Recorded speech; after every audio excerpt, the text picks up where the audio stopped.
हिमाचल प्रदेश में फिर से 108 और 102 एम्बुलेंस कर्मियों ने हड़ताल पर जाने की चेतावनी सरकार को दी है। यूनियन ने सरकार को 25 मई तक का मांगों को पूरा करने का समय दिया है और यदि 25 मई तक मांगे पूरी नहीं की जाती तो प्रदेश भर में 108 और 102 एम्बुलेंस कर्मी काम नहीं करेंगे।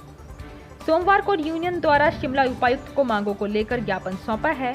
एम्बुलेंस कर्मचारी यूनियन के अध्यक्ष पूर्णचंद ने कहा कि पिछले 4 सालों से सरकार केवल आश्वासन देती जा रही है, लेकिन समस्याओं का निपटारा नहीं किया जा रहा है और जो पुरानी कंपनी है ना तो कर्मियों को 1 महीने का वेतन दिया है और ना ही एरिया दिया गया है। कर्मचारियों का 41 करोड़ की करीब एरियल बनता है जिससे कंपनी देने को तैयार नहीं है। अब कौन देगा? इसको लेकर सरकार भी चुप बैठी है। नई कंपनी द्वारा भी कर्मचारियों का शोषण किया जा रहा है। पुराने कर्मचारियों को ज्वाइनिंग लेटर तक नहीं दिए गए हैं और जो कर्मचारी रखे गए हैं उन्हें मानसिक रूप से भी परेशान किया जा रहा है। कर्मचारियों को इधर उधर भगाया जा रहा है। मांगों को लेकर स्वास्थ्य सचिव सहित प्रशासन और सरकार को कई ज्ञापन सौंपे गए हैं, लेकिन आश्वासन ही मिले हैं और अब यदि एम्बुलेंस कर्मियों की मांगों को पूरा नहीं किया जाता है तो एम्बुलेंस को खड़ी कर सभी कर्मचारी हड़ताल पर चले जाएंगे। सरकार को 25 मई तक का समय दिया गया है। पिछले 4 सालों से जो है कोर्ट के माध्यम से चलता रहा। हम लोगों ने स्ट्राइक की थी जिसका संज्ञान माननीय उच्च न्यायालय ने लिया कि भी आपकी जो भी परेशानी होगी वो हम सॉल्व करेंगे। मगर आज 2 साल हो चुके हैं उनके आदेशों को आए हुए। कंपनी उनका पालन कर रही है। हमने कॉन्टेम्प्ट भी डाली थी, उसके बावजूद भी कुछ नहीं हुआ और ना ही प्रशासन की तरफ से कोई कार्रवाई की गई है, ना सरकार की तरफ से कार्रवाई की गई है। और आज जो है स्थिति ये आ गई है कि जब पुरानी कंपनी गई है तो पुरानी कंपनी ने 1 महीने का वेतन नहीं दिया है और ना ही किसी कर्मचारी का फुल एंड फाइनल किया है। दूसरी बात, उसको ऐसे कैसे जाने दिया।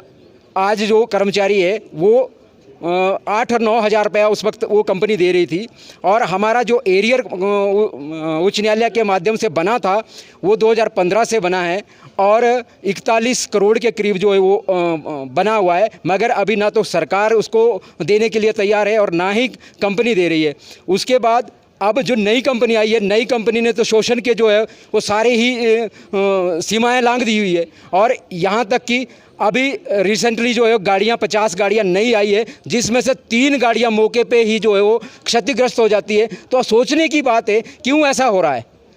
अनट्रेड लोगों को जो है वो नए लोगों को भर्ती करके उनको गाड़ियों पर चढ़ा दिया गया और जो पुराने लोग हैं उनको अभी तक ज्वाइनिंग नहीं दी गई है, जो 11 और 12 सालों से काम कर रहे थे, जिन्होंने कोविड जैसी महामारी में अपना विशेष योगदान दिया है। आज परिस्थितियां इस तरह की है कि अब गाड़ियों से उतरने का जो है वो मन बना लिया है कर्मचारियों ने कि हम लोग जो है बार बार शोषित हो रहे हैं। कंपनियों के माध्यम से नहीं, सरकार के माध्यम से हो रहे हैं, क्योंकि सरकार जो है अपना काम अच्छे तरीके से नहीं कर पा रही है। यह होना ये चाहिए था कि सरकार को जो जब काम दिया जाता है तो सरकार की पूरी जिम्मेदारी बनती है कि काम हो रहा है कि नहीं हो रहा है। आज 4 महीने बीत गए हैं, एक भी ERCP जो दी जाती है वो नहीं मिली है। सिर्फ और सिर्फ एक काम किया जा रहा है कि टैक्सी के माध्यम से जो है एम्बुलेंस को चलाया जा रहा है और कर्मचारियों को उसमें भर के लेके आ रहे हैं और सीधा हॉस्पिटल में उतार रहे हैं। नॉर्म्स तो ये कहते हैं, नाम है कि उन्होंने तो आते ही शोषण करना शुरू कर दिया कर्मचारियों का। ना तो ज्वाइनिंग लेटर किसी कर्मचारी को दिए गए हैं। 4 महीने हो चुके हैं और 4 महीनों में कर्मचारियों को कभी इधर ड्यूटी कर रहे हैं, कभी उधर ड्यूटी कर रहे हैं। बाल बच्चे वाले आदमी हैं, सभी फैमिली होंगे, उनके बच्चे पढ़ रहे हैं। आज इतने परेशान कर दिए हैं कि उनको अपनी नौकरी छोड़ने तक की नौबत आ गई। कईयों ने तो रिजाइन दे दिए। ऐसी स्थितियाँ क्यों आ रही है? क्या ये लोग काम नहीं कर रहे हैं? जब काम करने के बावजूद भी गाड़ियों के टायर फट रहे हैं। आप लोगों ने मीडिया के माध्यम से उसको उजागर भी किया, फिर भी सरकार को नहीं लग रहा है कि गाड़ियों के इतनी रफ्तार से गर्मी का मौसम है और गाड़ी जो है वो मरीज तक जा रही है या लेके आ रही है, तो किस स्थिति में है वो कर्मचारी जो उसको लेने जा रहे हैं।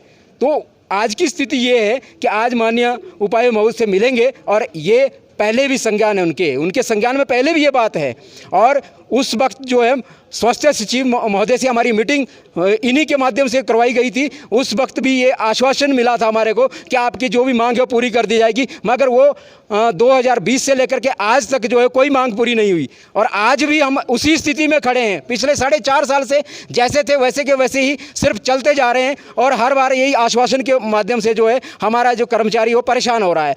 आपने रखना है तो रखिए, नहीं रखना है तो मना कर दीजिए, लोग कोई और दूसरा काम तो करें।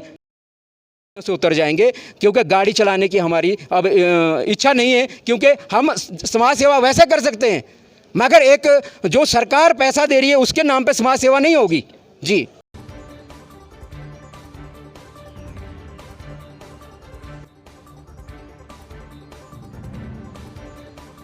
हिमाचल प्लस न्यूज के लिए शिमला से पुष्पेंद्र चौधरी की रिपोर्ट।